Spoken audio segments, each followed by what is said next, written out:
بہت خوبصورت واقعہ ہے قرآن مجید فرقان حمید کا کہ حضرت مریم رضی اللہ تعالیٰ عنہا کا واقعہ ہے، پارہ نمبر ہے 16۔ معاملہ کیا ہوا کہ آپ ایک بار تنہائی میں تھی تو ایک خوبصورت نوجوان آپ کے سامنے آ گیا، آپ گھبرا گئی کیونکہ آپ با حیا تھیں، با پردہ تھیں۔ آپ نے کہا کون ہو تم؟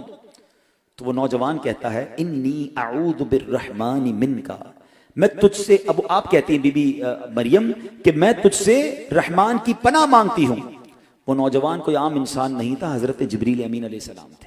وہ کہتے ہیں انما انا رسول ربکی لأہب لی غلاما زکیا، کہتے میں تیرے رب کی طرف سے بھیجا گیا ہوں تاکہ میں تجھے ایک پاکیزہ بیٹا عطا کروں، یعنی اے مریم گھبرائیے نہیں، میں اللہ پاک کا بھیجا ہوا فرشتہ ہوں، آپ کو بیٹا دینے آیا ہوں۔ اب میرا سوال یہ ہے، آیا کون ہے؟ جبریل امین آئے ہیں۔ لفظ جبرائیل کا معنی بھی عبداللہ ہے، یعنی اللہ کا بندہ ہے، اور فرشتوں کو قرآن بھی اللہ کا بندہ کہتا ہے، بل عباد مکرمون، بلکہ فرشتے عزت والے بندے ہیں۔ اب وہ خود بھی اللہ کے بندے ہیں، مگر کہتے کیا ہیں کہ میں تمہیں بیٹا دینے آیا ہوں۔ اس کا مطلب کیا ہوا؟ بتائیے نا، بیٹا دینے والا کون ہے؟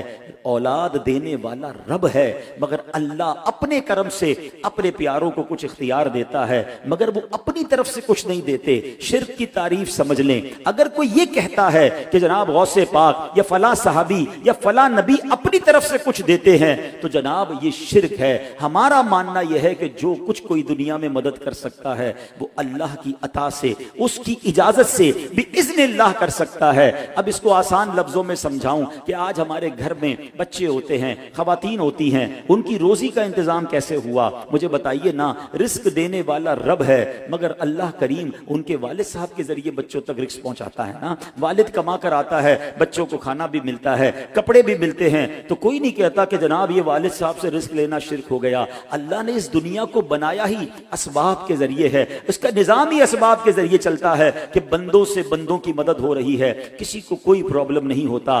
آج ایک اور لاجیکلی مثال دے دیتا ہوں کہ ولیوں سے یا اللہ والوں سے اگر ہمیں کچھ ملتا ہے تو وہ کیسے ہے۔ مثال کے طور پر میں آپ کو یہ سمجھاتا ہوں، آپ میں سے بہت سارے مجھے بزنس مین نظر آ رہے ہیں۔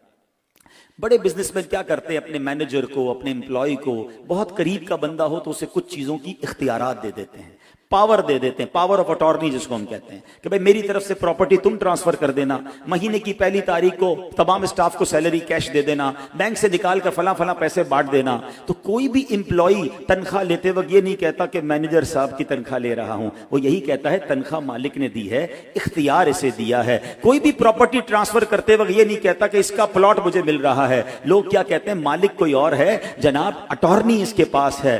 سمپل از دیٹ، ہم بھی یہی کہتے ہیں، دینے والا رب ہے، مالک رب ہے، اللہ نے اپنے پیاروں کو اختیار دیا ہے۔ اب سوال یہ پیدا ہوتا ہے کہ اختیار کی کوئی دلیل پیش کیجئے۔ بخاری شریف کی حدیث پیش کرتا ہوں، کمال کی حدیث ہے اور کئی بار سنی ہوگی۔ اللہ کے نبی علیہ الصلوۃ والسلام فرماتے ہیں انما انا قاسم واللہ یعطی، بے شک اللہ عطا فرماتا ہے اور میں تقسیم کرتا ہوں۔